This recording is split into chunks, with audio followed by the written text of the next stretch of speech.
Some may find the following disturbing. Discretion is advised. The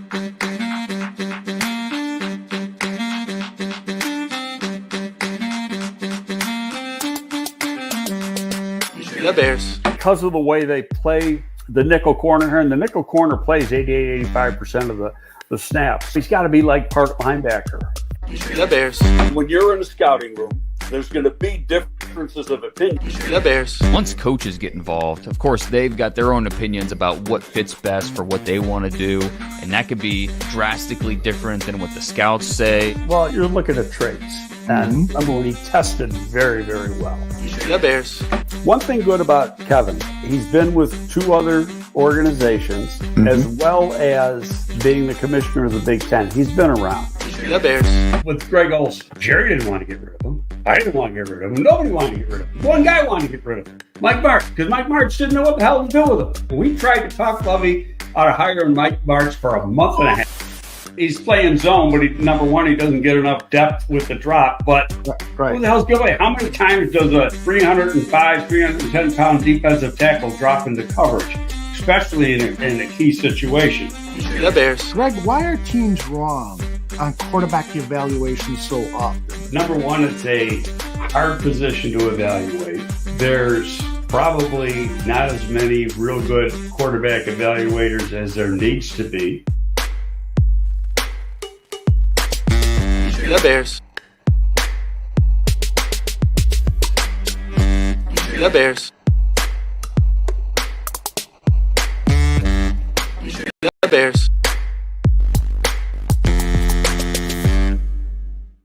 Welcome, everyone, to a fresh edition of GTF. Gabriel Talks Football. My name is Aldo Gandia. We got a special show.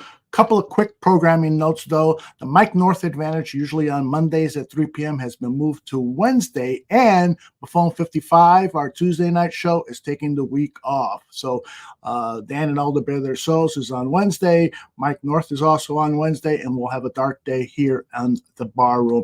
Let's bring in the star of the show so that he can introduce the other star of the show. Greg, Gabriel, how are you, my friend? I'm wonderful. How about you? I'm doing really good. It was nice watching some football without the anxiety of, are my Bears going to win? So that was a good day yesterday. Yeah, I guess it was. You know, you missed the Bears, huh? I enjoyed it for what it was. But we got a special guest coming on, and excuse me, people have asked for us to bring him on again. Former Bear, my former neighbor, Jerry Azumah. There he is. Jerry, how are you, man? I'm doing well, gentlemen. Thanks for having me on. I appreciate it. Well, we're really glad that you're here. So tell us, you were telling us off air, we just started about it. I said, save it for the program here. Right. You said you just got back from London, that you went over for the game. So tell us about it. Went over for the game, and it was an incredible experience. The last time I was there was in 2019 to go see the Bears. But I don't think that they won that game. But it was nice that they won this game, you know, across the pond. So I got there on Friday, and there were several like activations and appearances that I had to attend to. So it was a very busy week. Met a lot of Bear fans from all around the world, basically, from Australia to Germany to Spain, Brazil. It was really amazing meeting, you know, so many people that are into the game of football, but are also Bear fans as well. So it was a really productive outing out there in London, and I'm really glad that the Bears got the win.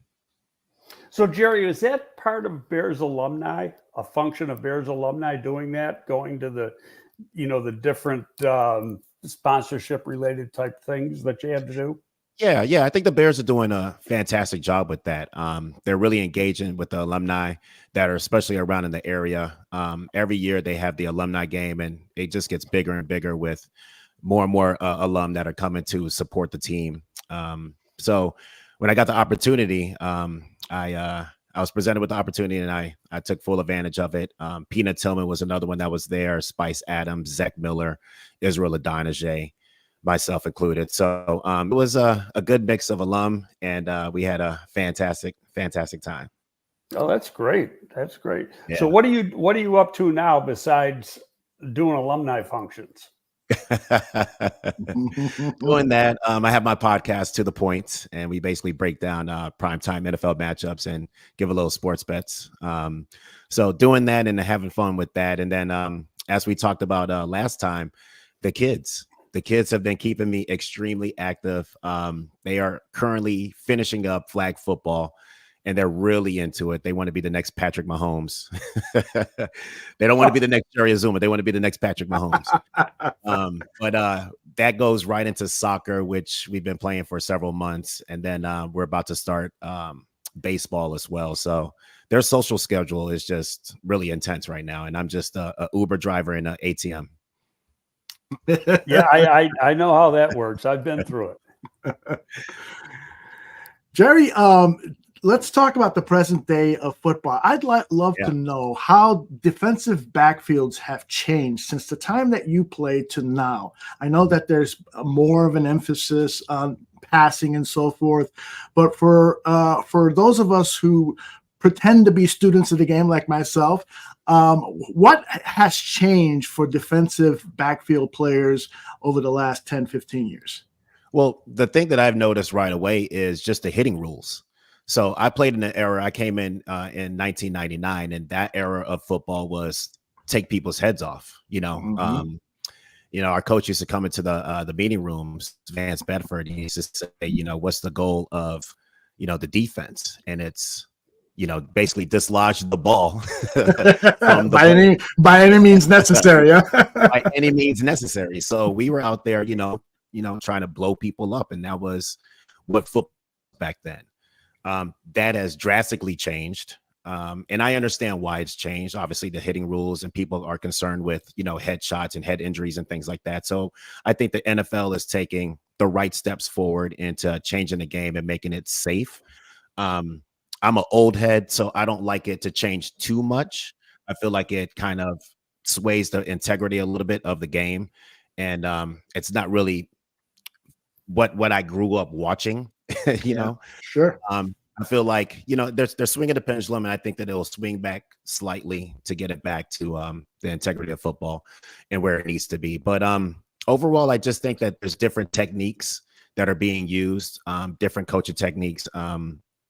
Before you were able to mug people, and, the New England Patriots, they basically started that wave of just mugging guys all the way down the football field and basically getting away with it. So the NFL started to push back with their rules and their regulations.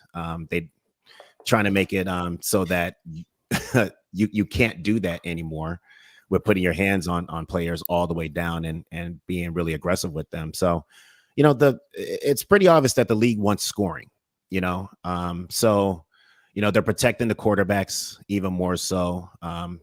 There's more rules and regulations, which means more penalties, more ways of the offense to basically sustain drives and score touchdowns, score points. So that's just kind of what we are in right now. But I feel like the defense is catching up. There's a lot of great defensive play, and, there are going to be occasional penalties with, hitting and things like that is just inevitable. But I really feel like the defensive has really changed, and they've come a long way to like adjust to the rules, and now they're starting to figure out the rules and make it benefit to themselves also, and starting to make a lot of plays. So I like where the NFL is. I don't think it's perfect, obviously. Sure. I think that it's a ways to go, but I think that they're doing the right things with trying to keep guys safe out there, which is very important. And I like where the game is at right now. So, Jerry, you mentioned a name there that I haven't heard in a while, and that's Vance Bedford, who I really loved and was a good coach. Do you ever hear from him anymore? Or do you keep up with any of the coaches that you had with the Bears?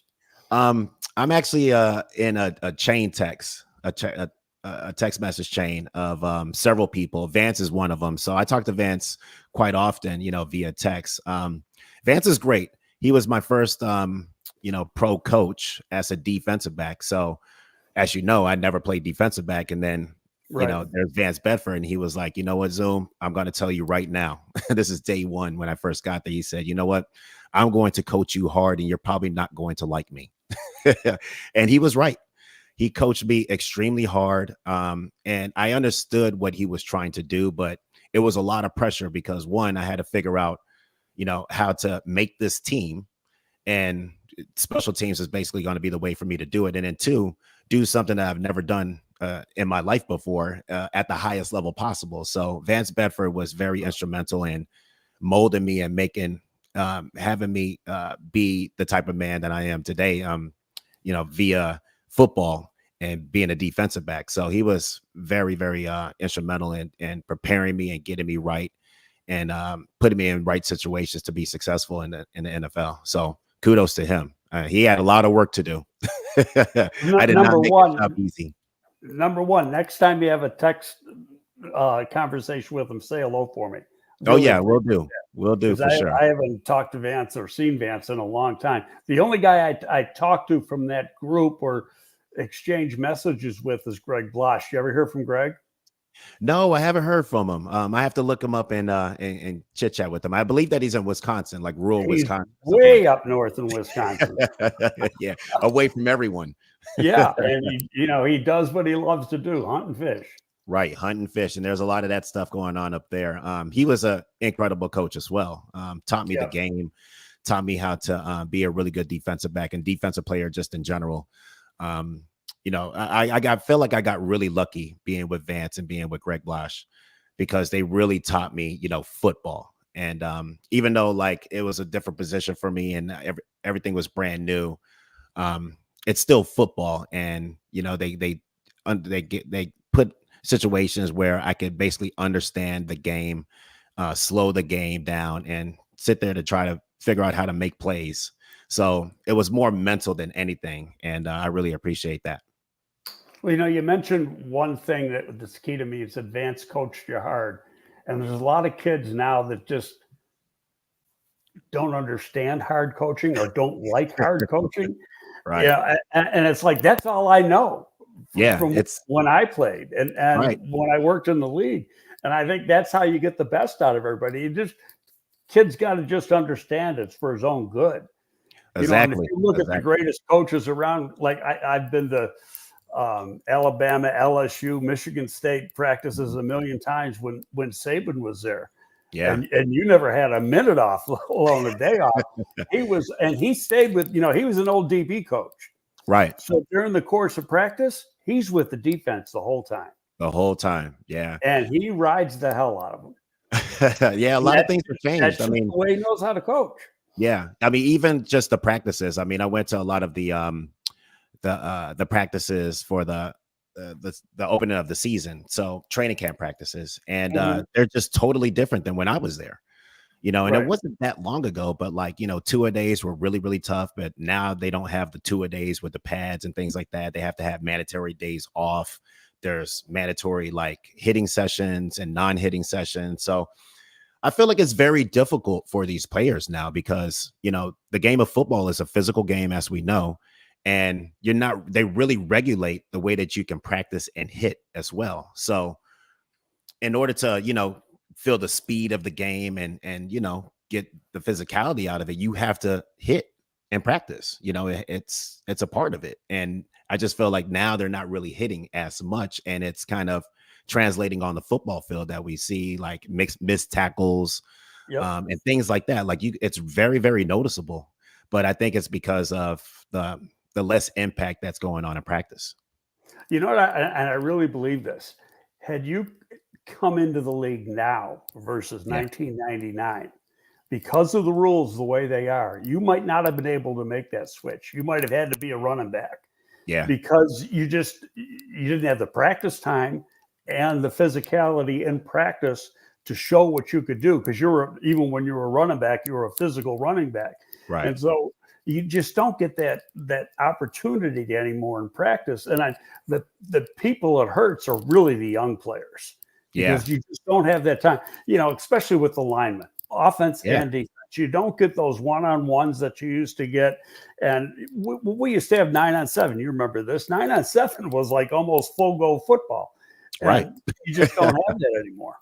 Right. I want to ask you a question about that. Like, how do teams, make that adjustment with like developing, because obviously football is a violent sport. We all know that there's contact that's involved, but they try to reduce that contact. How are you able to recreate that stuff to try to get that game-like atmosphere and that game-like feel for especially these young players that need that physicality?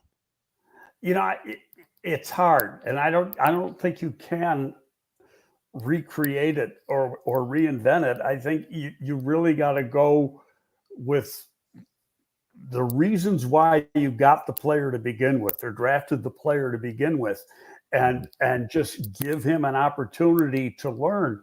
And if it's going to mean extra time after practice to do it, that's what it's going to mean. But I think, especially with the linemen, that the practice rules really hurt those guys as far as the developmental part. Like Amagachi, perfect example. Mm-hmm. Now, he missed a good part of training camp because he had he was rehabbing from the quad surgery that he had.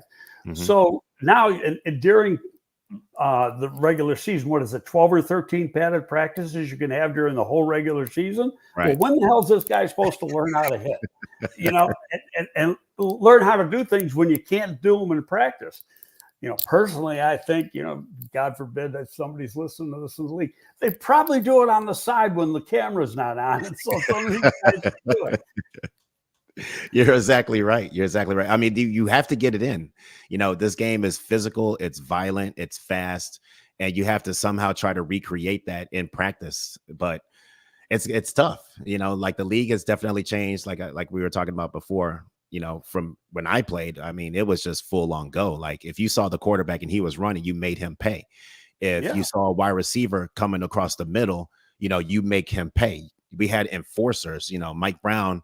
You didn't want to go see him. Brian Urlacher, you didn't want to go see him, or Lance Briggs. Like we had guys that will come and hit you with bad intentions. But now they're making the defense hesitate a little bit. You have to kind of slow it down. You can't really be as violent as you want. And I understand it. I get where the league is going with it, but I'm a purist. I played in the 90s. I like to see people get their heads knocked off. But if they could do it in a safe way, I'm cool with that. Did you see the Kansas City game at all yesterday? I watched a little bit of it, not all. Okay, there was a play, and I don't know if you saw it. And I saw the replay. I wasn't really paying attention to it during the game. So Mahomes starts running to the left side. Mm-hmm. And he's running along the sideline, and it looks like he kind of hesitates. It looks like he's going to step out of bounds. Mm-hmm. And so he could see the defense coming at him let up. So he just keeps right on running. Never would have happened before, and everybody was saying they're all afraid to hit him because it's going to be a penalty. In the meantime, he ran for like 25 yards. Yeah, I really hate that. That's the thing that I really hate. I mean, they're using the quarterbacks, the good ones, they will use everything to their advantage. But what I really don't like is when they take advantage of sliding late. So, I mean, as a defender, you get to a point of no return where, okay, I have to go ahead and strike this guy because he's trying to advance, and I got to stop that. And there is a point of no return. And the quarterbacks wait till the last possible second for you to commit and then they decide to slide, and then they get the contact, automatic first down, sustained drives, and more points. Once you leave your feet to make a hit, there's nothing you can do about it. There's nothing that you can do about it, and sometimes you're going to be in situations where you might be coming off the edge and you might get pushed, and now you're stumbling down, you're going to hit the quarterback, and that's an automatic flag. There's nothing you can really do about that.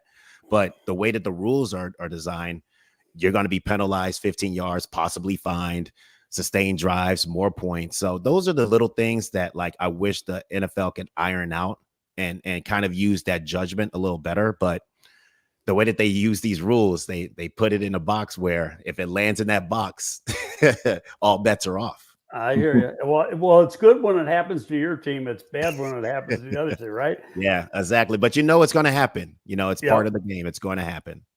So what's your take on this year's team? I know you've seen them play a few times. You're at camp a lot. Right. I mean, at the beginning of the year, everybody was excited, obviously. We got the number 1 pick, Caleb Williams.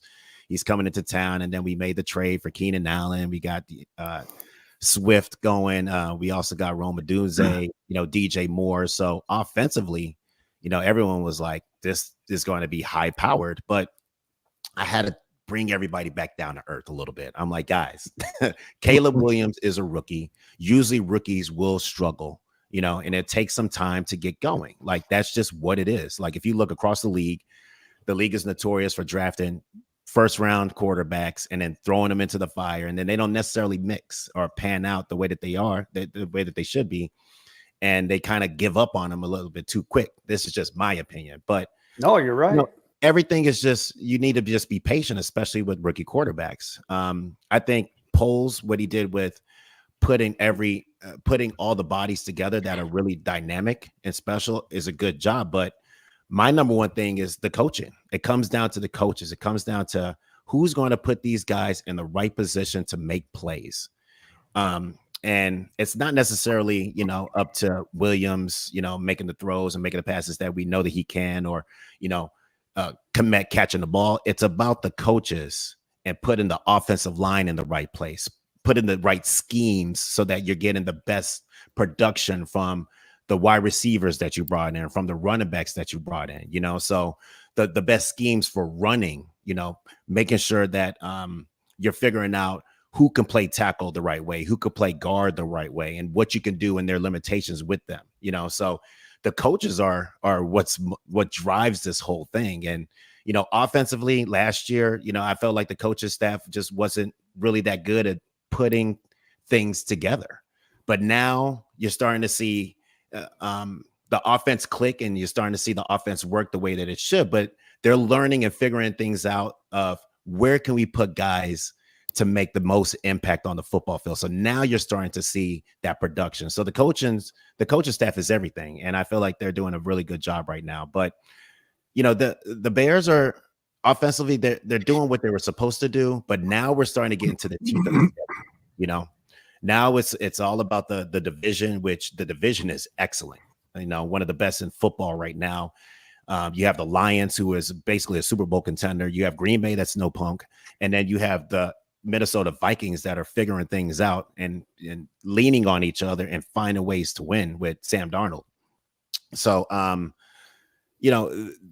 winning the division is going to be tough, but I think that they can compete with them, and we're about to find out what's really going to happen with them and how they really compete against really good teams. Because, let's face it, the Jags in London they're not a good team, and they were doing what they were supposed to do to those Jags.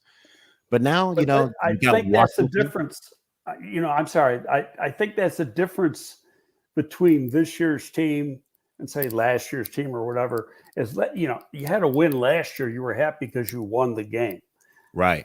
Okay, now it's like, no, when you're playing a lesser team, beat the hell out of them. Beat them up. That's what they're doing. So that, to me, that's the big difference in the team. Mm-hmm. And I think that, it took a while for the offense to get going. I think you'll agree with me on this because you basically said it in a different way, is that, you have except for two guys, you got a whole new offensive staff. So, mm-hmm. And you've got some new players, new quarterback, couple new wide receivers, mm-hmm. couple new linemen, the coordinators new, most of the coaches are new. It's everybody getting to know each other and getting a feel for each other. And it wasn't going to happen the way training camp is set up. It just wasn't going to happen. Exactly.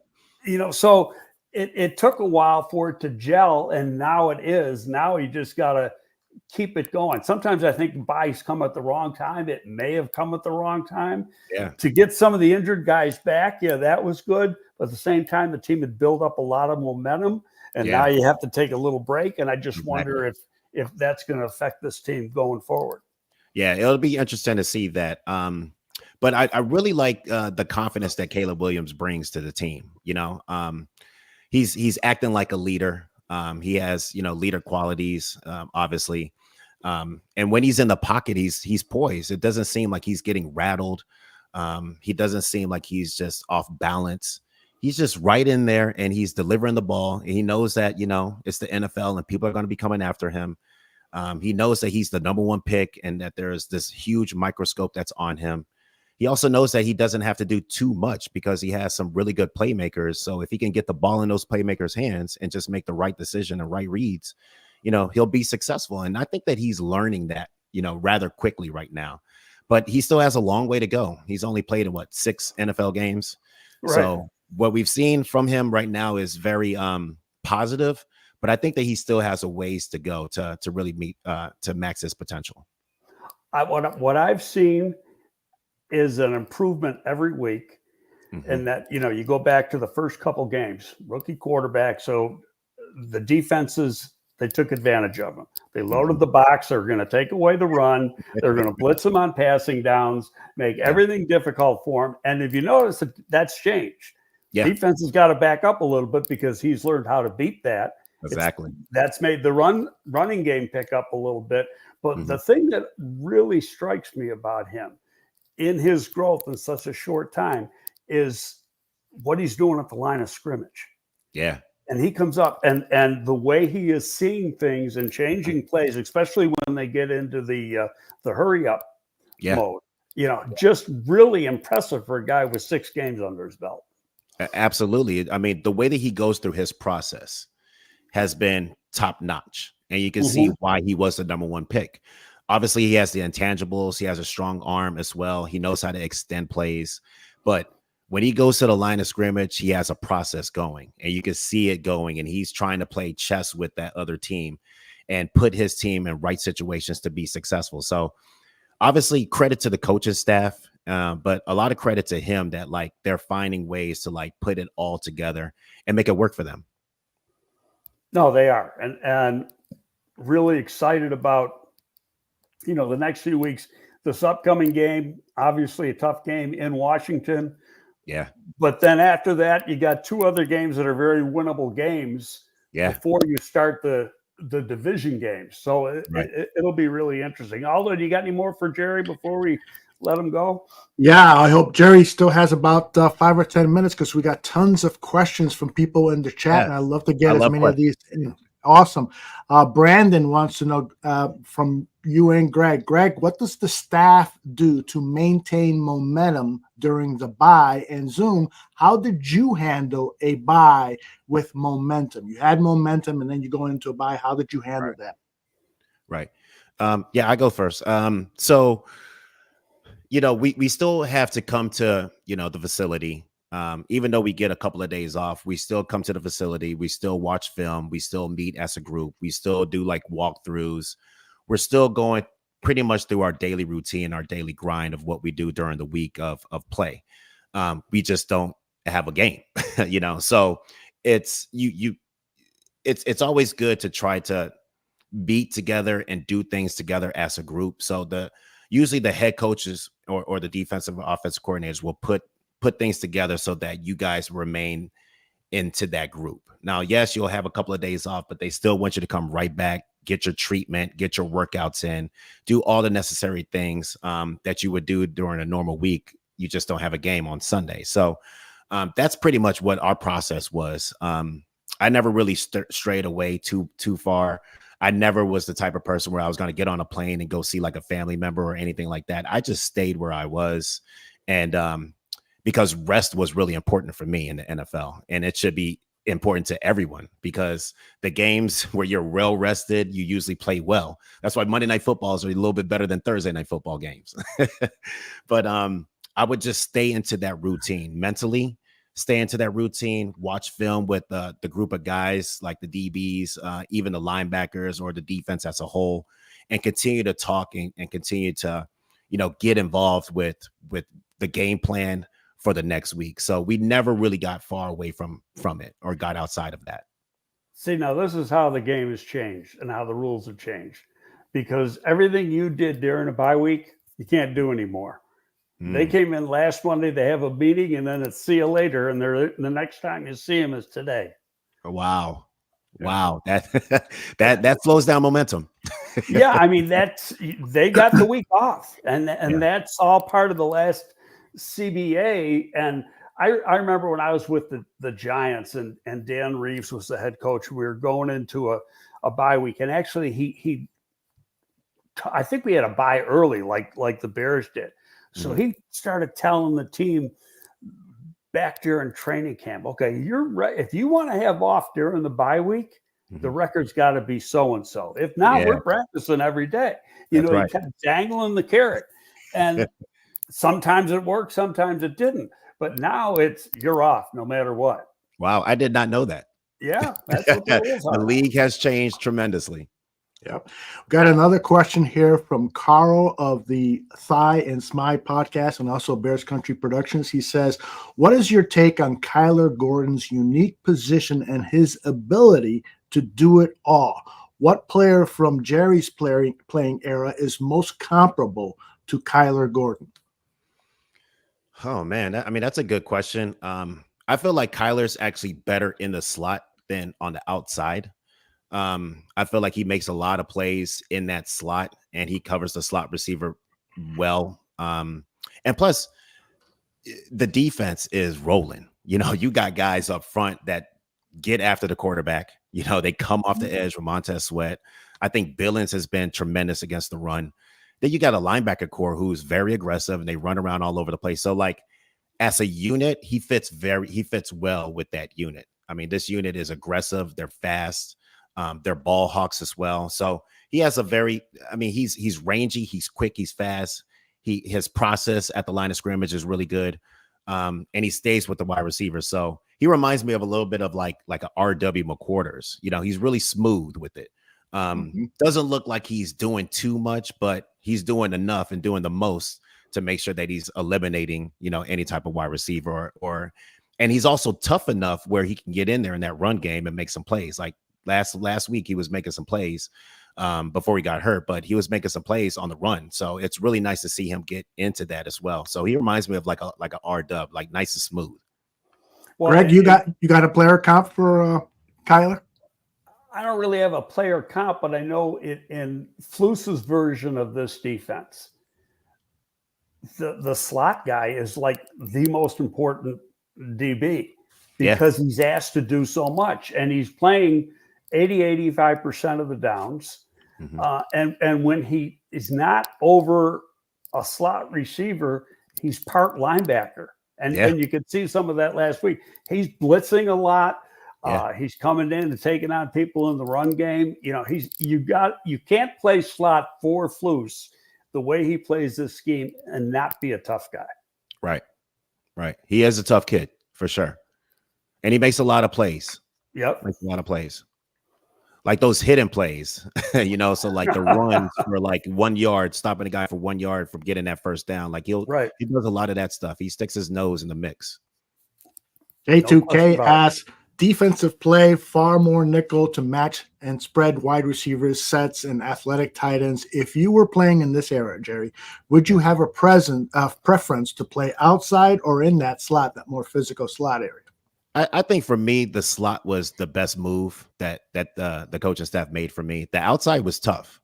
You know, I mean, you got to be real special to be out there on that island. But inside, I feel like it allowed me to be me.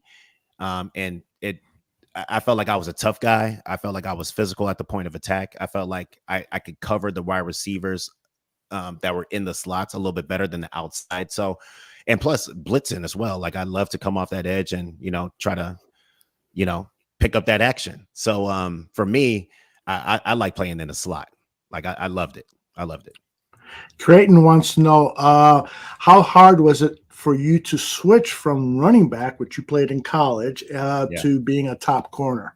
Yeah, the hardest thing that I've ever had to do. I tell people running forward and running backwards are two totally different things. And then trying to do that against the best wide receivers on earth that are all Hall of Famers is definitely a challenge as well. So like the beginning of this interview, we talked about Vance Bedford coaching me hard. We talked about Greg Blash coaching me hard. Like, if it wasn't for them, there was no way that I'd be able to make that transition. So coaching, you have to be coachable first and foremost, which I was. And then you have to be willing to do something that you haven't done before and be uncomfortable, you know, being comfortable, being uncomfortable. And I was able to do that for a little bit in my career. So it was good. Let's finish with this one. Alfred asking, what was your favorite play when you were a part of the Bears? Oh my goodness, my favorite play. So Play, many yeah. I plays, remember man. mine, but The trailer play was a good one. Keith Trailer when he got that interception. Oof. oh yeah, I remember it like it was yesterday. I've never ran so far, so slow on a football field ever. Like I was like, are we walking? How come no one has tackled him yet? Like this is insane. So we were actually, if you look at that play, we were actually pushing each other because we didn't know what the hell to do. We didn't know whether to go get people, whether to stay around him because he was running so damn slow. That's hilarious. Yeah, and I knew that there was a big fullback. I forget his name, but I was like, I got to give myself up, and he blew me up. But he also had two guys hanging from his arm on the right hand side, so they eventually caught up to him. But that's one of those plays that we still talk about in all of our group texts.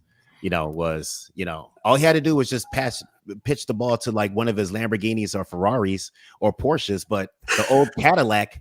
He wanted to go Sunday morning driving, thinking that he could get there, and he did it. That is just awesome. I mean, we were laughing the whole way down with him. That was a good play. That's one of the most memorable plays that I've ever. well, I'll tell you a play that I remember that always jumps out is you had a pick six in Green Bay. Oh yeah. Oh yes. Early in the game. In fact, I think we jumped out 14-0 in that game. And I think Dick was the head coach then, not Lovey. And we ended up losing the game. Yeah. But yeah, it was, and I don't remember if your score was the first or the second one, but it was the first quarter pick six. I remember that. Yeah, there was a lot of great plays. I mean, in a playoff game, picking Donovan McNabb, that was a good one. The kickoff returns, those are always fun as well. Yep. So there's so many different plays, but just playing with those guys was just the best. Mike Brown, Mike Green, was another one. Very underrated guy, but just I mean, he was just really good. Peanut Tillman, Lance Briggs, Tommy Harris, like Adewale Ngule. We had some guys, that love to play football, and we played in the era where you could actually play football and be very violent and be very physical. And we had those guys that were right there. So just basically just playing with those group of guys was just tremendous. It was just awesome every single week. Jerry, we got a request from a podcaster to see if you would be on their podcast. I'll send you the information via your email and see if I can hook you guys up. And I want to thank you not only for being on this show, but also for the tremendous memories you've given us Bears fans. The people who watch Gabriel Talks Football and the people who participate in all our shows and stuff here at the Barroom Network are just, vociferous, passionate Bears fans. Yeah. And I always like to tell the players who come on here, thank you very much for giving so much of yourself. We know how physical this game is. We know how hard it is. We know how hard it can be on your families and so forth. They're worried about you on the football field. And so I want to thank you from all of us fans to you, Jerry, and all the players that you played with. Thank you very much for giving us so many thrills and entertainment. That was awesome. Thank you very much. I really appreciate it. Thanks, Jerry. Really appreciate it, buddy. All right, guys. Thanks for having me on. We'll talk to you soon. Bye-bye. All right. What a great guy. What a great guy. Now, what was your role in him becoming a Bear? Was he part of the players? In 1999, I was in New York. In fact, when we had him on last year, we talked about it. We used to have this contraption, for lack of a better term, a thing called the box, which actually people started. Dallas was the first one to use it. And there's about 4 or 5 different teams that used it. And it was really before they started using it before there was a combine. So we could do electronic testing with this thing on different agility drills and stuff. And we used to make it standardized. You did it on a gym floor because every place you went to had a gym floor. So a wooden floor. And instead of going on, turf one place or, grass somewhere else, the standardization was the wooden floor, and you did it. So anyway, I did not scout Jerry during the season, because I didn't do the Northeast, when he was at New Hampshire, but I had to go work him out. God, I might have, it's probably in January that I went up there. And now under the rules today, like I couldn't go in there in January and work him out. You can't do anything until after the combine. But, you know, I went in there, worked him out, had a great workout. And, you know, if you've never been to the University of New Hampshire, it's not that far from Boston. It's probably a little more than an hour from Boston. But really scenic area, pretty area. And so I got to know him real good during that workout. At the Giants, we liked him as a running back, you know, but, you know, the Bears took him as a DB. I mean, you know, that was their plan. And, you know, I don't know who was running the scouting department for the Bears back then, but, you know, God love them. They looked at it the right way. They saw some traits that I didn't even think about it, to be honest. When I was working out, all I knew was that they said, because I hadn't scouted him, they said he's a running back, so work him out as a running back. Very cool. Well, he was a gifted athlete, and it was great to see him make that change from running back to cornerback. He was such a vital part of that defense. Well, he got to play the running back part when he returned kicks. Yeah. So you saw that. Yep, exactly. Yeah, he was a dynamo. All right, let's talk a little bit about what transpired yesterday in the NFC North.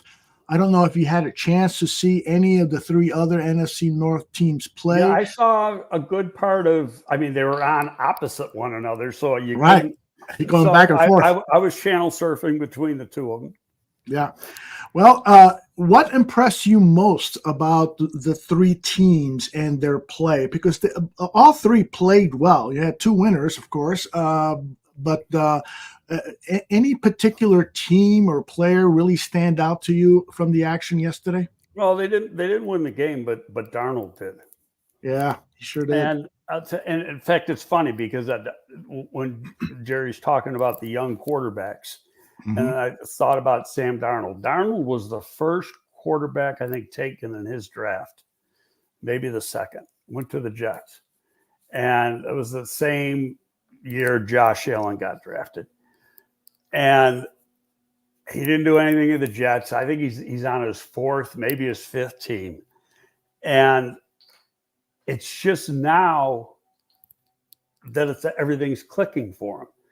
And I'll tell you, he had some throws yesterday that were really nice throws that you never would have thought when you watch this guy early in his career that he'd ever be able to make.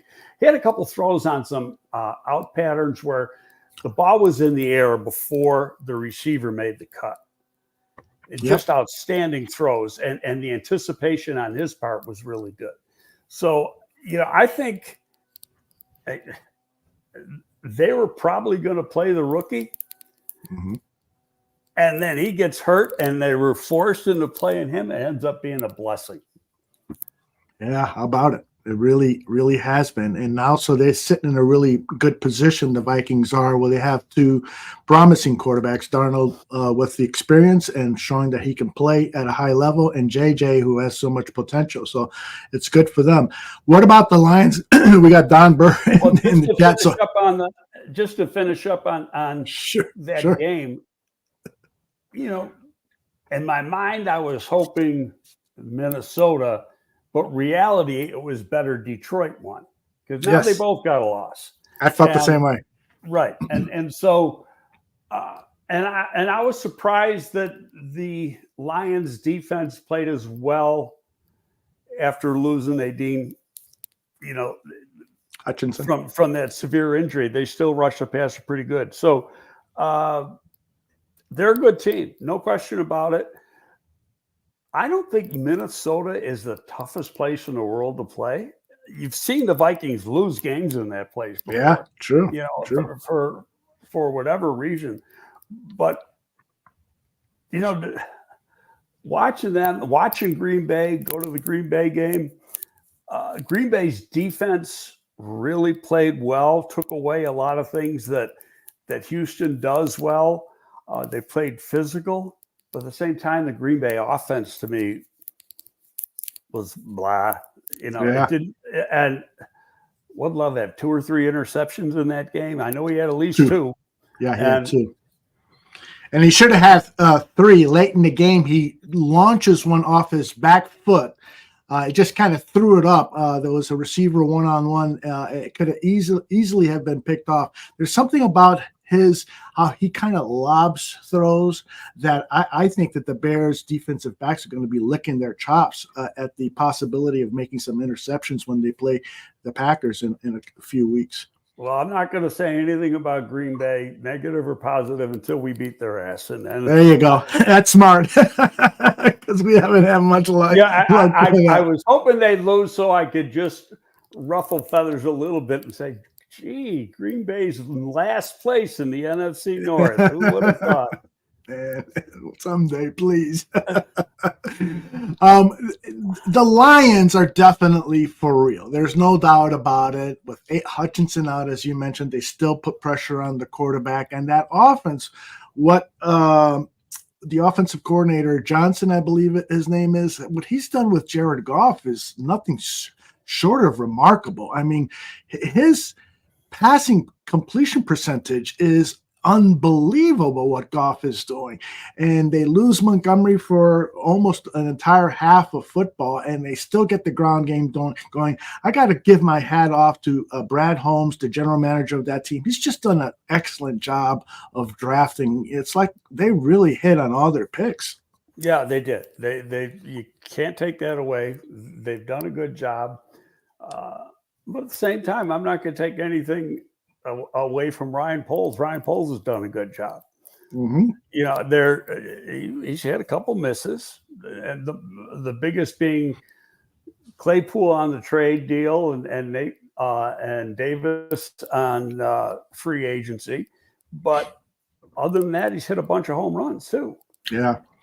What do you think about Brian Flores, the defensive coordinator of the Vikings? He's praised for, these exotic defenses and blitzing and so forth and making it difficult for young quarterbacks and stuff. But I believe that, once teams scout what he's doing, it becomes predictable. For instance, yesterday, I thought the Lions did a really good job of picking up the Vikings blitzes.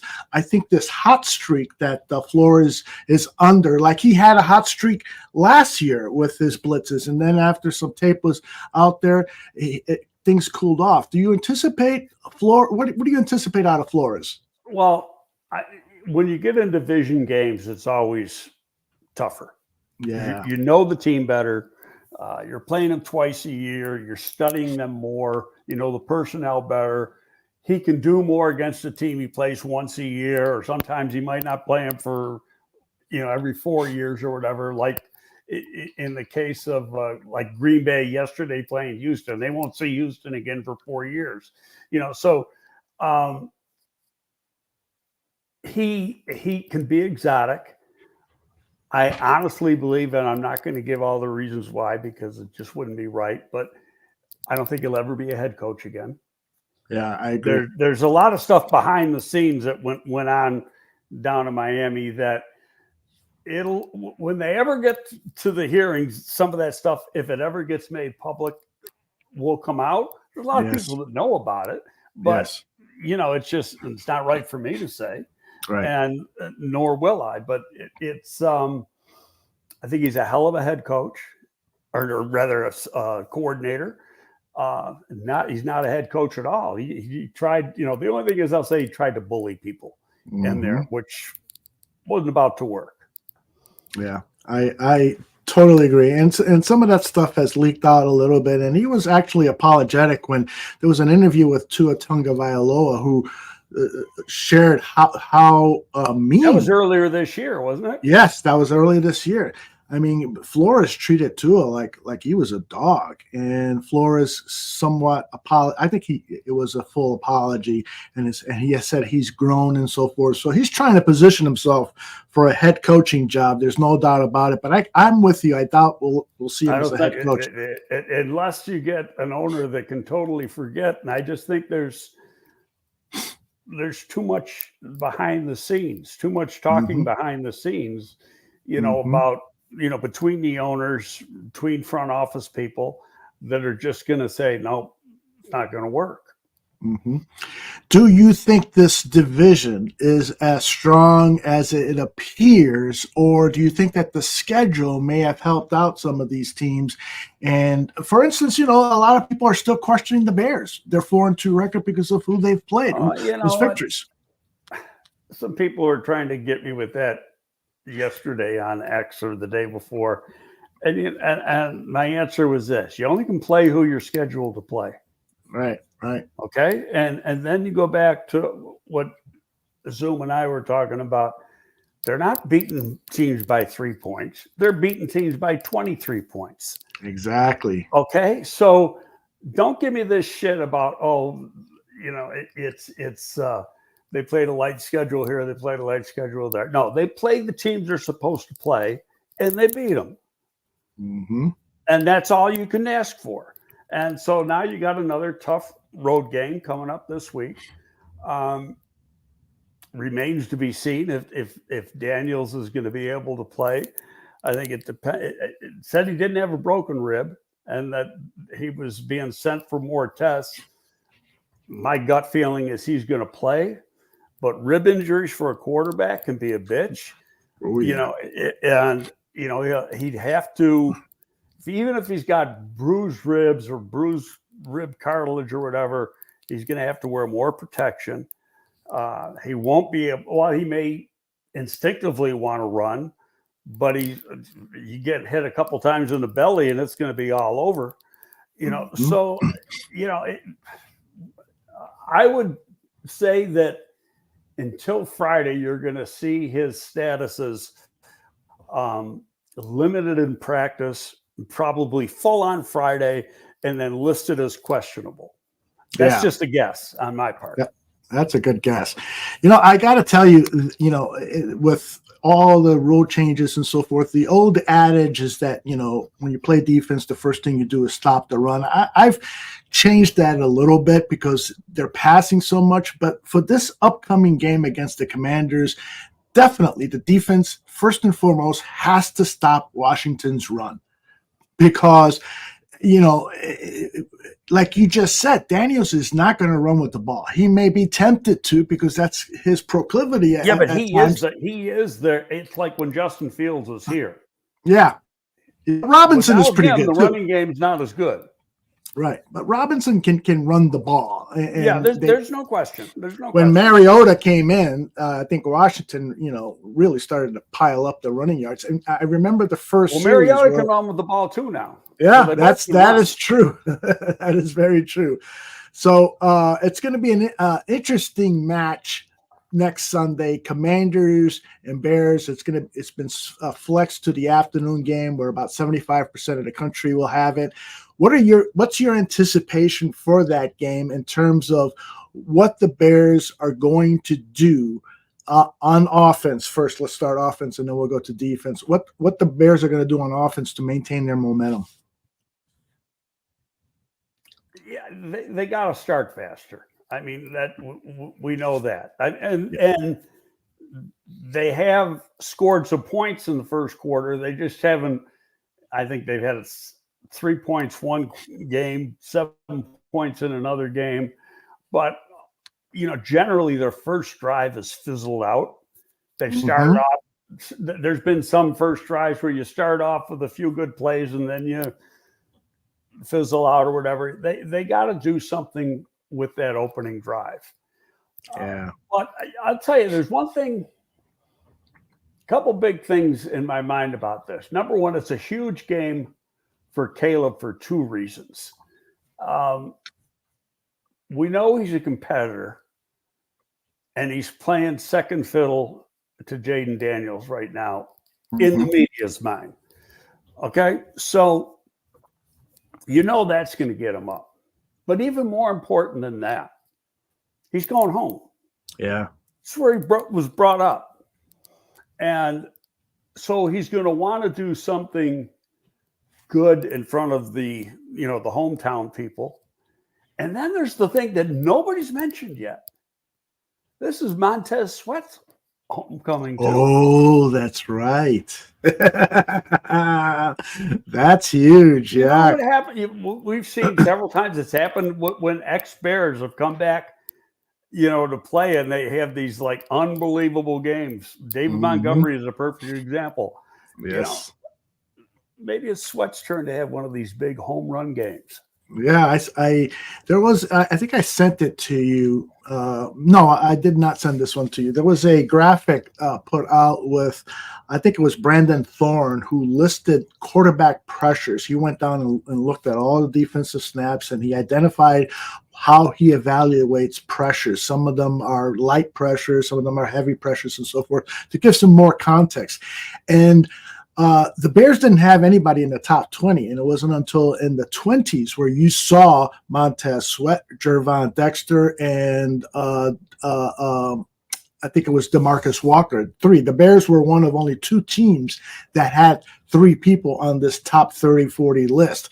So the Bears aren't pressuring the quarterback, but it isn't just one guy. Like at the top of the list was Aiden Hutchinson from Detroit, and then there wasn't another Lion until the bottom of the list. So it is interesting that Montez is not playing that dominating game, but he is making his presence felt, and I'm sure it's helping Gervon and the other pass rushers get in there because of the attention Montez gathers. It's a good point you bring up, but I got a little counterpoint to it because the Bears do it more than any other team in the league, and that's rotate. Yeah. Do you ever see Aiden Hutchinson come out of the game besides not? Yeah, great point. So you're going to the guys that play more. Like, when I was with the Giants, Lawrence Taylor played every snap. Okay, so those guys are going to, in the statistic part of the game, especially like with pressures, they're going to have more. The stat to me that I like even better, and it showed a couple weeks ago where it had Dexter and Billings way high with the defense tech was wins. And so to me that is a little more telling than the pressures number that Thorne had. Yeah, interesting.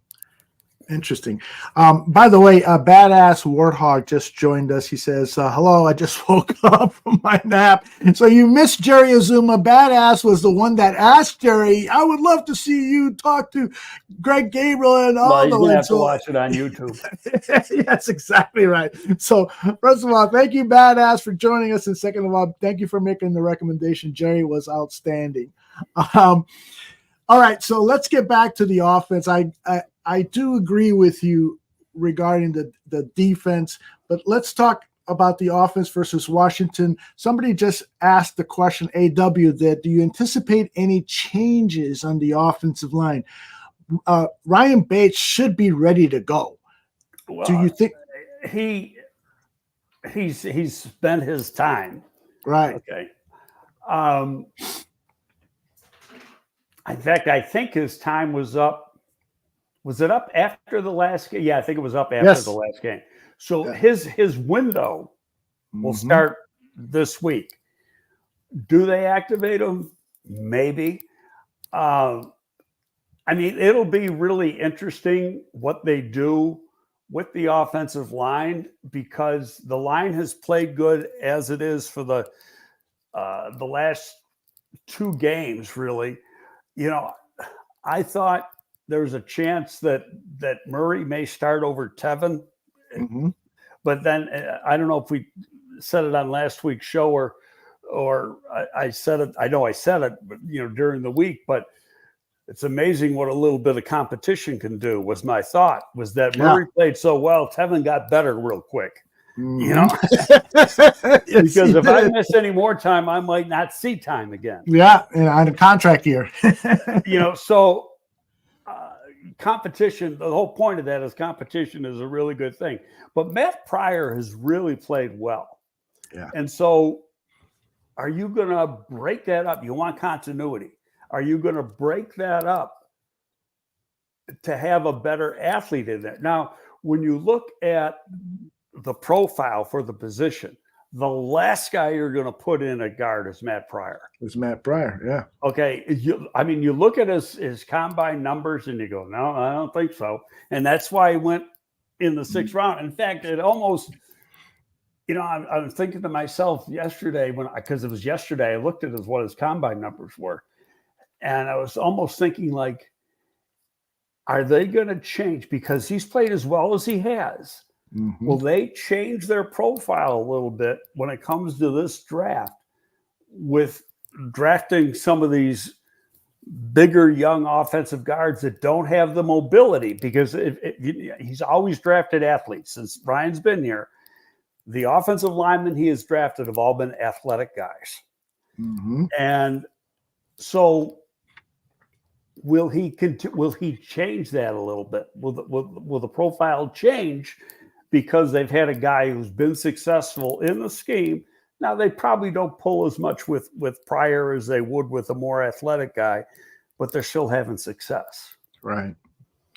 So often Eberflus will talk about the importance of practice and determining who's going to get snaps and who's going to play and blah, blah, blah.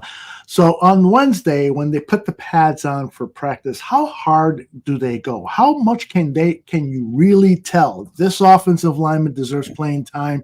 Because they can't go very hard, right? They can't. I mean, and number one, as we said, you're only allowed 12 or 13 padded practices during the course of the year. That's right. I would think this week would be one of them. And the main reason being is you're coming off a bye week. Right. So you want to shake off the rust. Whether it's Wednesday or Thursday, you want to have a padded practice. Makes sense. When they went to London the week before, they only had a walkthrough on Wednesday. They wanted to get everybody adjusted to the time, so they had meetings and walkthroughs on Wednesday, a regular practice Thursday, a regular practice Friday. And then after that, they came in for their Monday meetings, Monday film session, and then it's see you later, guys. Well, today's the next time you see them. Now, I'm sure there were players that came in on their own, but there's nobody that had to be there. Yeah. Interesting. Okay. Getting back to the offensive line, somebody asked or somebody stated, Kate, that unless multi-injuries, Nate Davis's Bears career is over. There has been sure about that, and only because of the cap hit. Right. There has been a lot of rumors, speculation that Nate Davis may be on the trading block for a team that might need some depth at the guard position. Do you see that as a possibility? Who's going to trade for the contract? Would the Bears perhaps pick up a portion of it? That is entirely possible. But let's be real. He hasn't played very well. He sure hasn't. Okay, so who's going to trade for him? You see some of these stuff, the people on X put out stuff for trade proposals. Well, we'll send Nate Davis and so-and-so to get this guy. And the guy they want is a future Hall of Famer. Come on. This stuff isn't going to happen.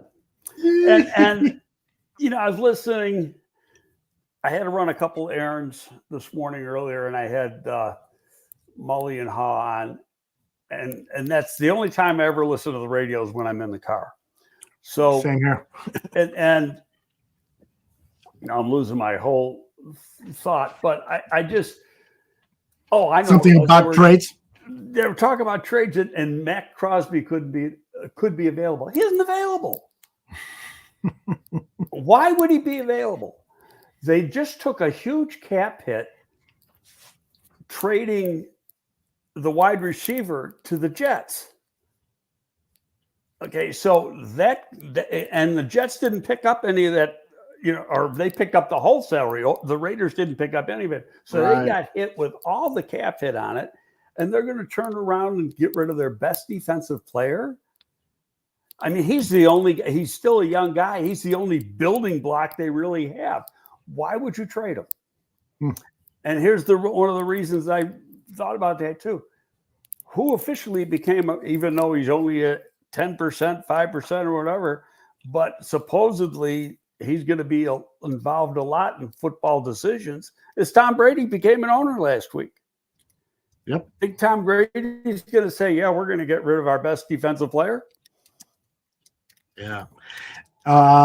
No, Tom Brady is not going to. That's my way of thinking. Could I be wrong? Yeah. The other people say like Myles Garrett. Oh, the other thing too, Crosby's got like 3 years left on his contract.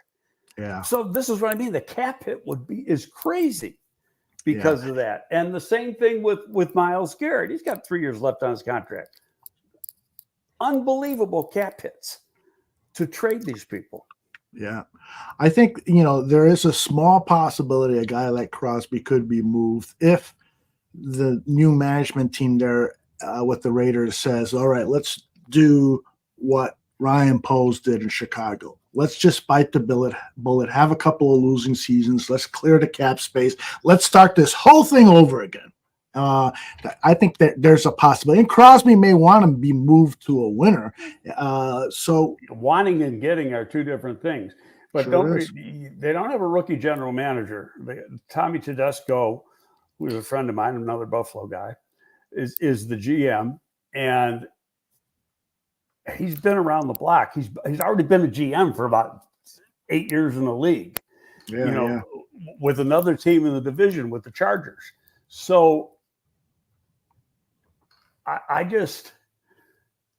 can see them trading for Mike Williams, the Jets receiver, who played for Tommy or with the Chargers. I was going to say in San Diego, but they're LA. I could see that happening. You could probably only going to cost you a 7th round pick to get him.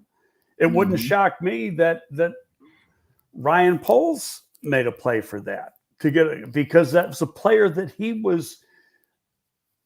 They looked into him before deciding on trading for Keenan Allen. But part of it was, when's he going to be ready to play coming off the ACL? Interesting. Scottish Bear says that Brad Biggs of the Chicago Tribune wrote on Wednesday, October 16th, that and thank you for the detail on this, Scottish, that he expects the Bears to say goodbye to starting right guard Nate Davis before the season is out.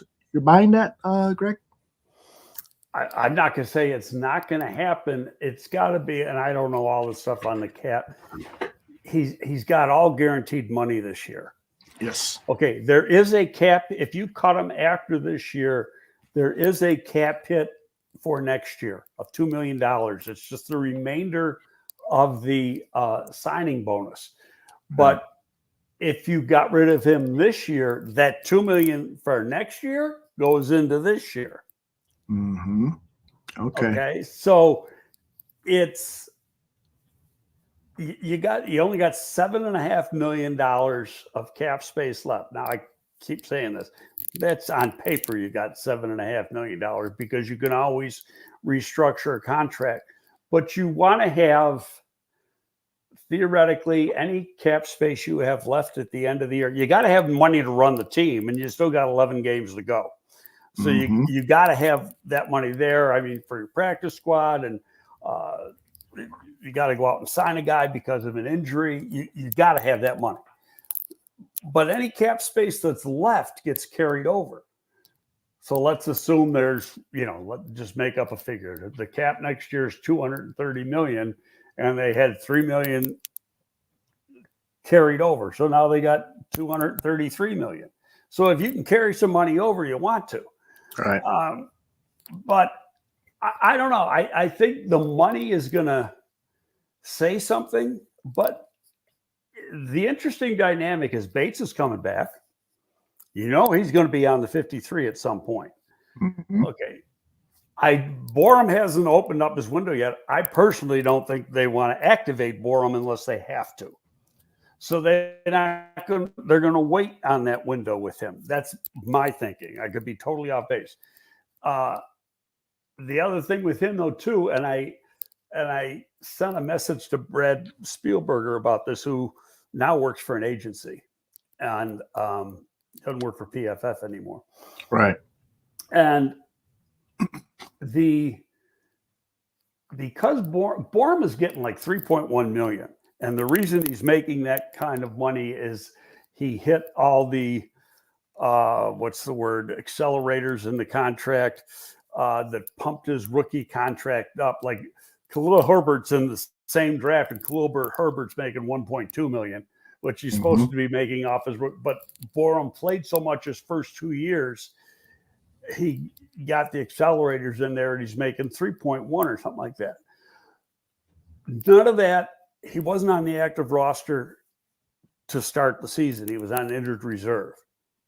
They can get rid of that, the rest of that $3 million, by just waving him off of IR. So I mean, I'm not going to say they're going to do that, but I honestly believe that had he not gotten hurt, he was not going to be part of this team, and that he got hurt, and so they put him on IR. Mr. Shorty says that he understands what you're saying, but that there are only 11 games left. And if the Bears picked up half of a player's salary for the season, I could see a team making a trade. And I'll go back to what I just said. Why would you want to trade for him? I'll tell you what, you give me your 5th round pick and I'll trade for it. You know what I mean? You give me something to take off. I mean, and I was standing up for the guy. Yeah. But not anymore. I mean, he's been, I know what I think. I don't think he's got any football character. We talk about it a lot. Yeah. He got his money and went south. That's my opinion. Well, that's what it appears to, right? Because, and that happens to some players. Yeah. And we talked about it last week, that maybe, and we're just speculating here, maybe the death of his mom just, knocked the spirit of playing football out of him. Maybe he's just apathetic about a lot of things. Who knows? But I mean, you still got another 3 weeks before the trade deadline, which I think is November 5th. I think is the date. And so every week that you wait, there's less money. There's less on the cap hit because he's getting paid each week. Yeah. Okay. So that part comes off, but I don't know enough about his contract to know what the actual hit is to the Bears if he got cut. Now, if he gets traded, they pick up the rest of the salary for this year. And that's part of the guarantee. So they're off the hook for that. I just can't. Who the hell would want to trade for him? That's what I just, that would surprise me. Would you, if somebody did offer you a 7th or a flip a pick to trade him? Hell, you'd say, how fast can I get the deal done? Yeah. Well, I totally agree. From the Bears' perspective, there might be, though, a team that is in desperate need of a average or better than average run blocking guard that might want to just plug that player, plug in Davis for the rest of the season because of need. Sometimes you have to do stuff like that. But we'll see what happens. We'll know soon enough. I mean, you know what? We're throwing darts at the wall right now. We sure are. We sure are. We don't.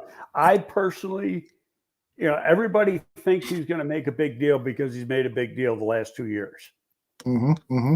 I don't believe it. And Big Z wrote that in his article too. He doesn't believe it either. Yeah. And the main reason is he had to get some of this stuff done. He needed a receiver when he traded for Chase, and then it just didn't pan out. He, got the wrong guy. He needed another edge opposite Ngakoue.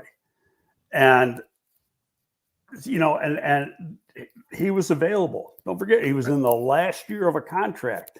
So you look at guys like Max Crosby or Myles Garrett, they're not in the last year of the contracts. They got 3 years remaining or 2.5 years remaining. So it's a whole different ball game than a guy coming out of contract at the end of the season. Yeah, I agree. Those trades that Poles made in the past were based on need. And right now, the Bears don't have a huge need. Like with Claypool, they didn't have any offensive weapons for Justin Fields that first season that Poles was GM. And so they needed to do it. I'm not saying it was a desperation thing, but it was trying to give the the young quarterback Justin Fields an opportunity to play well. Trying to give him a chance is what they were going to do. And by the way, did you watch any of that game last night? Yes, I saw a bit of it. Okay, so my take, for what it's worth, I don't care if they won the game 35-16 or whatever. Russell Wilson stinks. I agree 100%. He has got, his movement is about the same as Aaron Rodgers. I mean, those were, Aaron Rodgers is 40, Russell Wilson's 35 or 36. They both look 45. I mean, neither one of them can move. Yeah. Number two, he's lost his arm. He has. I didn't know that. His long throw, that 43-yarder was a pop fly. Exactly. I mean, and you watch it in slow motion. He wound up, gave it everything he could, and he could throw it 43 yards. Yeah. Well, and he had to put. I mean, that was up there for about a minute. It was so damn high. You know how it didn't get. There's somebody else who said that Perkins did him a favor because both those balls should have been, intercepted. Mm-hmm. Exactly. Pickens, the wide receiver, he's great at jump balls. Yeah. I don't think he's going to be. First, I think he'll get beat up, but I think Fields will be in there sooner rather than later. You just need him to play 3 more games. Right.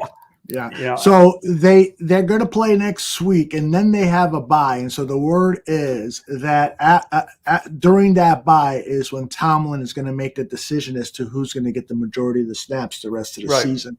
But he's concerned. What's funny when I'm watching that is in the beginning, at the lead up into the game, and then once the game started on the broadcast, Collinsworth is praising Wilson up and down. I mean, it's like, he was on his knees doing a Kamala Harris. So, oh, come on. I had to do it to you, buddy. So then he has the first 3 series, which were worse than awful. Mm-hmm. And then all of a sudden, did you see Collinsworth start pull back? And he's going, well, Tomlin's saying that, nothing's definitive.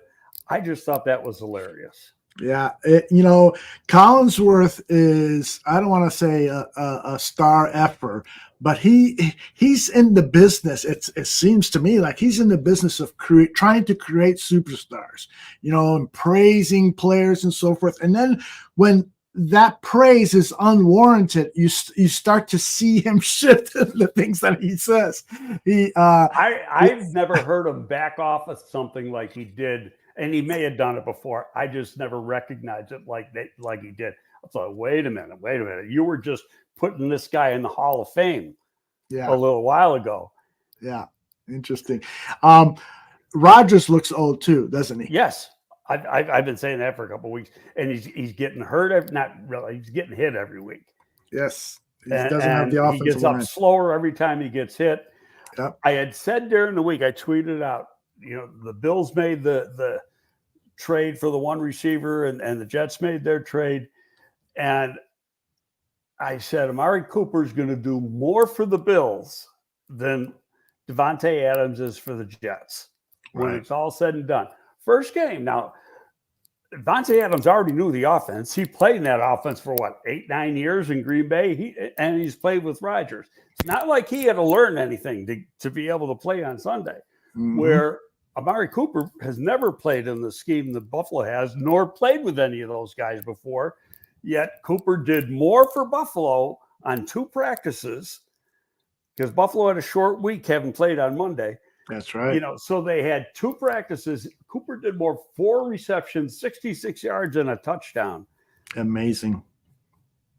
And that'll continue because he hasn't had a quarterback in his career, I don't think. He had Carr in with the Raiders for a while, but he hasn't had a quarterback like Josh Allen. No way. Yeah. Jeff Adams says, I heard Fields needs to take 620 snaps for us to get that 5th round pick. It's actually 4th round, and he needs to take 51% of the offensive snaps but the Steelers. And so that's why people are speculating that it's about 620 snaps. It's about X amount of games and so forth. But the actual trade details say it's 51% of the snaps, right? Which round figures he's got to play just over 8.5 games because it's a 17-game schedule. Some games you're going to have more snaps than others. Now, he was supposed to play last night, but I don't think he did. I fell asleep in the second half. So yeah, he did not see a single snap last night, which I was surprised that they didn't have him on some, a gadget play here and there. Yeah, but exactly. I'll tell you, after the first 3 or 4 series, I'm going like, how can Tomlin keep him anymore? And then he hits that like Hail Mary type throw to Pickens on the right side. And I was like, oh my God. And they're going to think that he did something good there because the throw was horrible. Right. And I disagree with Mr. Shorty on this comment. He says Tomlin will avoid giving the Bears a 4th rounder at all costs. That happens now. He's not wrong. Really? I've seen that happen, yeah. And it's not really Tomlin, it's the front office. Oh, okay. See, I would think that his desire to win, if he really believes Justin Fields is D1, he's going to put him in there. That part I agree with you. Okay.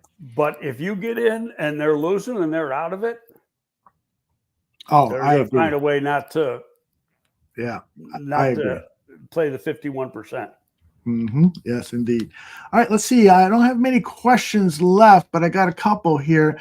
Laz says that watching KC in Detroit yesterday, it's clear to see why they are 2 of the best teams in football. Their offensive lines are big, badass dudes. We are not in their league and won't be until we get an offensive line like that. Do you agree with that, Laz? I mean, Greg. You agree with Laz? I don't think everybody along. Let's take part of Kansas City's good offense is the quarterback. Okay, the right tackle was available in free agency a year ago. He got a lot of money from Kansas City, played with Jacksonville before that. And he was the most penalized offensive lineman in football, I think, last year. Or at least with, he lines up why he does not get called like everybody else. This guy takes off early and lines up in the damn backfield every time. He does. The other guy, they got a rookie starting at left tackle, who is, I think, a 2nd-round pick. They gave him the job. He lost the job. Then the guy who took the job got hurt. And so now the rookie's got the job, and I can't pronounce his name. Otherwise, I would have tried. So don't ask me to. Yeah, it's an Islander name, Samoan name. And he's average. Their interior offensive line is excellent. I think the Bears are better at the tackle than they are in the interior, but you can't bitch about the offensive line over the last 2 weeks because the offensive line has played pretty damn good. I mean, they played as good as anybody's played. Yeah. So we got to just hope that that's going to be the same going forward. Right. I agree in large part with Laz, but at the same time, we have seen teams go to the Super Bowl with weak offensive lines. The most recent example that I can think of, the Bengals, and even the Chiefs one year, when the Chiefs lost in their Super Bowl match against, I forgot who they lost to, but their offensive line was decimated by injuries. You can scheme and play call around weaknesses in the offensive line, particularly if the weaknesses are in the tackle position. You don't want to have a weak interior offensive line because you don't want that pass rush getting in the face of your quarterback. Well, what's funny is that the interior never got paid. Now the interior guys are starting to get paid. Now Detroit, we talked about Kansas City, didn't talk about Detroit. Detroit's got a lot of money put in their offensive line. They got a lot of high draft picks. 3 number ones. Yeah. So, Bears are going to be picking later this year. Let me put it this way. It's going to be the best case scenario, meaning the worst for the Bears. They're still going to be in the second half of the first round. Yep. Okay. So what do you get then? Well, it used to be, and then last year it changed a lot, but it used to be that because we've done these exercises before trying to figure out where you can get the third lineman, where you can get, or whatever, when you're looking for a certain position, and you can get like the third tackle at around 13 or 14. Well, hell, last year you had 7 offensive linemen go in the first round. Yeah, that's right. Most of which were tackles. And so, it's the value of the position skyrockets, especially because of what you got to pay them in free agency. So you'd rather draft them and develop them. So, that being said, if let's say the Bears are picking between 20 and 22 or whatever, sure, you're not going to get one of the top-notch tackles. Mm-hmm. You got to hope that the guy you have rated higher is still there, because as I've said a million times, no two boards are the same. Or you're going to end up getting what you could end up getting is the best guard. Mm-hmm. Yeah. And or you go somewhere else in the first round, you got two. I tweeted this out yesterday. I think it's almost a lock right now that they got a top 5 pick in the second round from Carolina.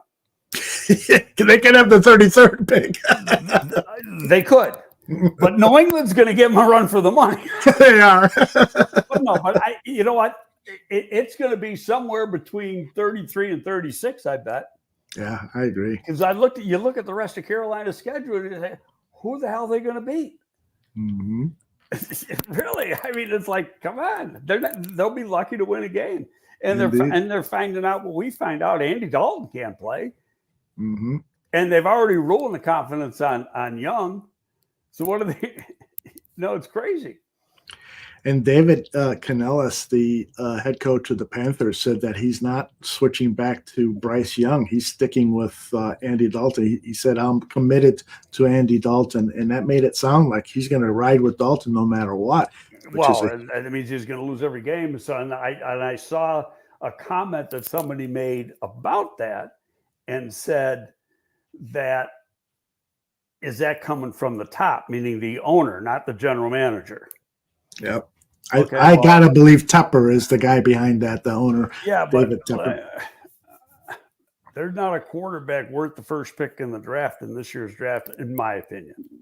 I mean, will a quarterback go? Maybe, probably. But is there anywhere? There's not a quarterback as good as probably the top 4 last year. Right. Yeah, I agree. I mean, that's going to be interesting. By the way, you wrote a great column for Windy City Gridiron. You've written a number of them, but the one that I want you to refer to is the one where you looked at several 2025 edge prospects, and you say that the environment has changed. That there were only just a few names being mentioned as potential first rounders, but now there's been some other edge players who have risen into that first round talk. You want to? Well, it's not that it's the guys that were. It's like last year's names. There are guys like the 2 Ohio State guys. Oh, they're going to be first rounders. I don't know if they're going to be third rounders. They're not that good. Okay, I mean they're good college players, but they're not first round college players. Mm-hmm. Pierce from Tennessee is a good player. Pierce has got 2.5, maybe 3 sacks on the year. So you don't get the production. So then you started looking. Okay, there's a guy, and I can't think of all the names now. Sure, LSU's got a guy. It's really his first year playing a lot. He's played in the rotation. Swinson. No, not Swinson. Who'd I write? Is it Swinson? Yeah, you wrote, I have done a workup on LSU's Braden Swinson. Right. He's a bitch. He's got the best all-around game of any edge that I've done as far as play the run, rush the passer. Mm-hmm. Now, the kid at South Carolina, and again, I can't remember all the names. He's great coming off the edge, but he can't play the run. Kyle Kennard. You could run against him all day. But these like the kid from San Diego State, they had a bye this week, so he couldn't up his stats for this week. But he's got 11 sacks in 6 games, 10.5 in 4. Trey White from San Diego State. Yeah, and he if you look at him and want to compare him to somebody, it's Ngakwe. And the same thing, guy's a little bit bigger, the Boston College kid. And I'll give you $5 if you can pronounce his name. What school is he from? Boston College. Oh, I see him here. Donovan Izirauka. Something like that. Not even He's close. he's got 9 sacks. These guys are good football players. Yeah, they are. No, I'm not saying they're all going in the first round. I'm saying that it's like all of a sudden you never heard those names before. Yeah. All 3 of them you never heard. Even the kid from South Carolina. You didn't hear about any of those guys going into the season. Well, those are the guys that are making the plays. And that bodes well for a team like the Chicago Bears that has 2 second-round picks. Because ideally, and Fochisi is asking this question, would you dedicate next offseason to the offensive line and a defensive end? I think you got to, right? I would have said defensive end, but they got to re-sign Taylor. Taylor's pretty damn good. And Booker, when he plays, is pretty darn good. Mm-hmm. And then you still got, we don't know. We got the one guy coming off IR this week. He's got to come off this week. Mm-hmm. This is the 3rd week of his window. And you got Hardy. You've got some talent there. Yes, you do. It could be another DT. Mm-hmm. Do you expect Hardy to see some action on the defensive line? He's been playing special teams and playing it very well. Right now, he hasn't earned. It's not that he can't do it. It's that there's better guys ahead of him. It's competition deep. thing. I mean, that's what I'm saying. There, Hardy was pretty darn good in the preseason. They like Booker. They want to get Booker reps, and Booker gets more reps each week, and he's making plays, and his hustle plays are great. Yeah. Taylor is he's like a blessing. It's like a Christmas present that you didn't know you were going to get. Paid a 6th-round pick, and this guy is pretty darn good coming off the edge. Yeah. So I got my favorite player, though, for the second round. And nobody's heard of him. You won't find his name anywhere. His name's Luke Newman, Michigan State, left guard, number 70. Luke Newman? Yeah, I think it's Newman. No, I'm 73. You know I am with. I'm 66, so I'm as worse than you probably. Anybody in the chat know the left? You said left guard, Luke right? Newman. I just had to make sure because I had texted. So this guy is a 5th-year guy, 4-year starter at Holy Cross, FCS at tackle. So he's a graduate transfer to Michigan State. They moved him to guard. One of the agents gave him to me to do a few weeks ago. So I only had a few games to look at. And, I did him during the summer on Holy Cross tape, and he looked good, but you say, okay, what's he going to do when he goes into the Big Ten? He's been playing FCS competition. So he's like 6'3 and a half, 6'3 3/4, and he weighed only 301 in the spring. And he got weighed, and I'm going, he might be a little bit too light. And I'm watching the tape. He wins every rep. He's in. He gets movement. He's athletic. He can get out in space. He uses his hands. He can anchor. But you look at him, and he looks a little bit narrow. And so I'm going, how big can he get? He's only 301. Well, then I call a friend of mine who has made a school visit. And that 301 is now 313, 314 that he's holding during the season. And so then I see, when one bad thing about tape is that it's taken so far it's long distance away. You don't see the bodies as good. And that's the good thing about television. So I watch Michigan State on television and against Iowa Saturday, and he's a lot bigger than I thought. And, you watch the game against Iowa, I think at least 5 times I saw him drive a guy minimum 5 yards off the ball. Nice. I mean, he is, but I don't think he goes in the first round. Part of it because of his background. He's a freaking killer. He looks like a big man. The website, Michigan State's website, says he's 315 pounds. Take that with a grain of salt. Well, he supposedly, they weigh in like every week and is playing above 310. But when he weighed in the spring, so this was in March or whatever, he was 301. I wanted to also, before we get out of here, I wanted to ask you about the column you wrote just yesterday. No, Saturday. How good can the 2024 Chicago Bears be? I have not read this one yet. What was your conclusion? I said, I thought all along I've said 9-7. Mm-hmm. And now watching them, and I said how we say it, they're not just winning by a little bit. They're winning. They're beating teams. And yeah, it's going to depend on, they got to stay healthy and what they got to do on the division. But I said, if you win at home and you split on the road, you're in the playoffs. And so I think if they split the division, so 3-3 in the division, they got a good chance of getting in the playoffs. Mm-hmm. Looking at the part of that is this is a big game. You got to win this game. This is a big game. But where I said 9-7 or 9 wins, yeah, I think it could be 10 wins. So 10-7 rather. 9-8, 10-7. You're right. Last year in division games, the Bears split the season series versus Minnesota and Detroit. Since the Bears are a much better team than they were a year ago, there's no reason that can't be done again. The key will be splitting the series with Green Bay. That would mean beating Green Bay at home on November 17th, as well as the Bears are presently playing. There is no reason that can't be done. I totally agree. I write better than I talk sometimes, You are a very good writer.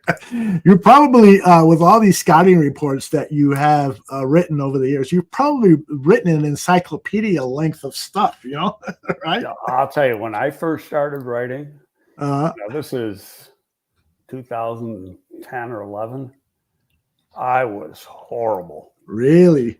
Oh, God. I mean, if you pulled out a couple of those, what the hard part is? The very first sentence. Oh, yes. It's once you get pissed, and now it's so much easier. Yes. But it's like, how do I start? And once you get by that, it's not like I ever took a writing class because I haven't. Well, you write some really good stuff. It can be found at Windy City Gridiron. You're predicting a Bears win next Sunday? Yeah, I'm cautiously optimistic, and I don't care if Daniels plays or he doesn't play. But I'm in a group chat like Zoom is with some guys, and they're going. And I didn't see any of the Washington game that wasn't on, and I don't have Sunday Ticket anymore because I'm not going to get it on YouTube. Mm-hmm. And so, well, there goes the big matchup. Now they'll move the game back to a noon game or something. I go, first of all, they can't do that. They got to do it 2 weeks ahead of time. Right. But then I said, who cares? Yeah. Do you think that the Washington fans are going to be pissed off if Caleb Williams can't play? Hell no. No, they want to win. The important thing is win the game. Mm-hmm. And you only can play who you can play. Greg, I know this is a stupid question, but I got to ask it because yesterday when I was watching that Washington game, their uniforms. You got Sunday Ticket? No, I go to NFL Red Zone and they go from game to game to game. Oh, I see. Okay. Yeah. And so they showed a lot of the Washington game because it was, with just one of 3 games on in the afternoon. And so Washington's uniforms look so close to USC's. And so Caleb is going back home to Washington to play this game, and he's playing a team that is going to look like USC. Do you think that could be like an issue in his mind? You know, all these throw to the other team. Yeah, exactly. You know, I mean, we've heard of players getting brain cramps or, you know, getting emotional because I don't think so. I really okay. don't. Speaking of unis though, what did you think of the all white? I loved them. I loved them too. I've been praying for the Bears to do sharp. That. Yeah, I think the Bears would look even sharper, and I'm not saying that as a homer. I grew up, you know, watching this uniform. Right. Not the whole time I was there, but a good part of the time I was there, we were white on white on the road. But there's people that want white top, white bottom, white helmet. Yeah, I don't know about the white helmet part. You like that yesterday with me? Yeah. You do it for a game, but yeah. I mean, you do it because you're going to sell white helmets. You know, it's really what it's behind all of this stuff. But you got to go out and you got to buy all those white helmets because all the helmets that are sitting in the equipment room are blue. Yes, indeed. And helmets ain't cheap. Now, did you see the Illinois game? They wore leather helmets with modern. I loved it, and I was wondering how that wasn't a paint job because you can't paint like that. No. So it had to be a wrap. Yeah. You know, like NASCAR does with their cars. They don't paint those cars. It's all done with it's a plastic wrap. Mm-hmm. That had to be a plastic wrap they put on it. Yeah, interesting. Did you like them? I loved them. They looked awesome. I just liked the whole uniform. Yeah, me too. The old Red Grange uniform. Me too. And now that you say about the helmet, it reminded me that I wanted to ask you about Jaquan Brisker. Hopefully he's back off of concussion protocol. He should be good to go. Okay. Would you demand that he wears a Guardian cap? No, that's up to him. Okay. They're making adjustments in those helmets every year. You know, improving the things, trying to help him. I mean, but if he wants to, you can wear it. There's no law saying you can't wear it during the game. There are people that do. So if you want to wear one, but that's strictly up to him. I'm not 100% sure that the two corners are going to be able to play. Oh. Stevenson had what was Tyreek's injury? It wasn't an ankle? Let me see. It was a toe or something, wasn't it? Or Tyreek Stevenson. Chambers. Why does it take so slow? I can't see it. Well, we know the other one, Gordon's is a hammy. Calf, there's K. Calf, okay. Calf injuries. Okay, use Russell Wilson, but then he's on Social Security, so. But Russell, that calf injury with Russell Wilson is slowed him up for about 8 weeks. Indeed, yeah. Okay, who knows how bad that is? We don't know. I mean, you're going to see if he practices and he's limited. That's a good sign. Mm-hmm. If he doesn't practice at all, that's a bad sign. With Gordon, there's people said he looked fine walking after the game. Well, that's not unusual with a hammy. It's the next day that it just, in their case, it would have been as soon as you got off the plane because you're between the altitude and sitting in a chair for 8 hours like that, your leg's going to tighten up and then it swells a little bit. If he had a cramp or just a slight pull, I would say it's 50-50 or a little better that if it's a cramp, he should be able to play. If it's a slight pull, 50-50, maybe a little bit better. But if he pulled it, no, I can't see it happening. Well, and Kyler Gordon. That's what I meant. Gordon had the hammy. Okay. Gordon with the hammy and Tyreek with the calf. Okay. The calf. The calf is, those sometimes are really tough to heal. I've never, in all honesty, never had a pulled calf. I've had a shitload of hamstrings. Mm-hmm. Now, I could come back from a hamstring pretty good or pretty quickly, but that's because I was real flexible when I was young. And I think that helped. So I always, ice and stretch. The only thing you got to do is ice and stretch, ice and stretch, ice and stretch, and that loosens up. But if you've got a tear in there, those muscle fibers got to still come together or you're going to pull it again. Very cautious with those hammies. Hey, by the way, Laz says that he did some research and the Illinois helmets were individually hand painted. No kidding. 2 hours. Yeah. Holy cow, because it looked like every single one was identical. Yeah. Boy, that is incredible. Unbelievable. So that's 2 hours. Now, wait a minute. Figure this out. You've had 80 freaking guys, better than 80 guys wearing it. You had, let's just be nice and say 200 man hours. Yes.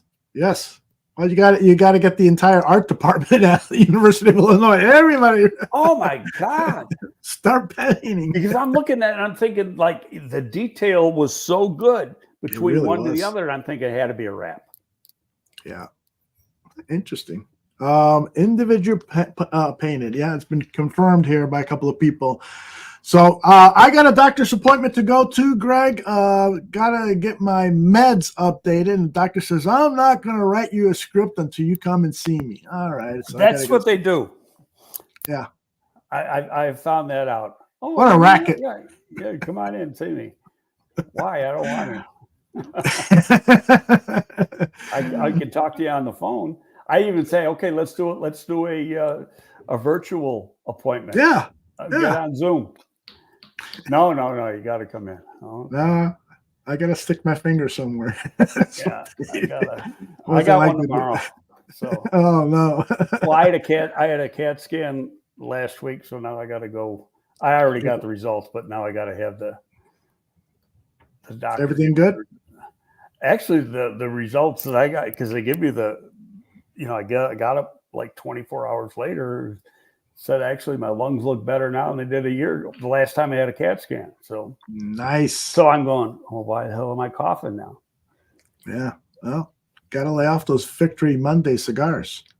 Yeah. I haven't had a cigar in probably 5 years. I haven't had one in about 15 years. Really? Nope. Yeah, don't miss them. All right, everybody. Remember, Mike North Advantage is off today. They resume back on Wednesday, and no Buffon 55 tomorrow. They resume back next week with a very special Halloween show that you should not miss. It's going to be a lot of fun. For Greg Gabriel, Jerry Azumah, I'm Aldo Gandia. We'll see you all next week. Bye-bye. See you next week. Thanks, people.